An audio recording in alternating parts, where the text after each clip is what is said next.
dell'ultimo sole si era sopito un pescatore e aveva il solco lungo il viso come una specie di sorriso.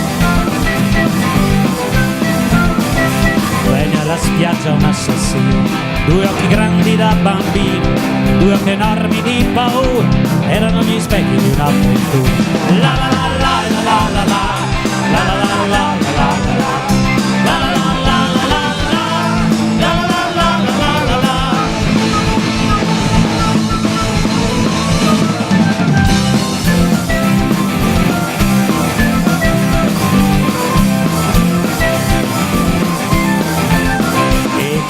Vecchio dammi il pane, ho poco tempo e troppa fame, e chiese al vecchio dammi il vino, o siete solo un assassino.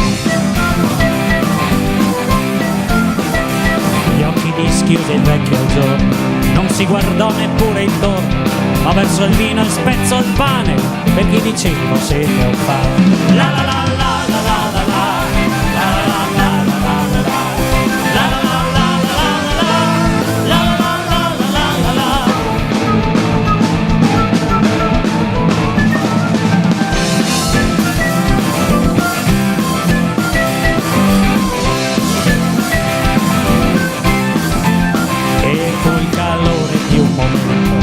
Poi via di nuovo verso il vento, poi via di nuovo verso il sole, dietro le spalle il pescatore.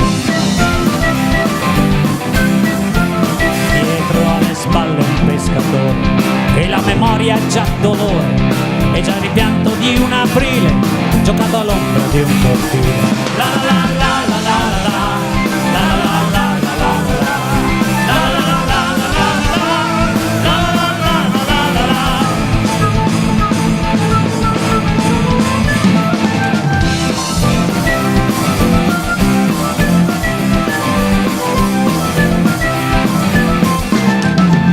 Vennero in sella due gendarmi, vennero in sella con le armi, chiesero al vecchio se lì vicino fosse passato un assassino.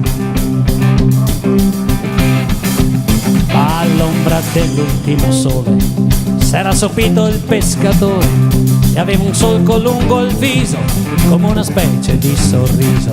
E aveva un solco lungo il viso come una specie di sorriso. La la la.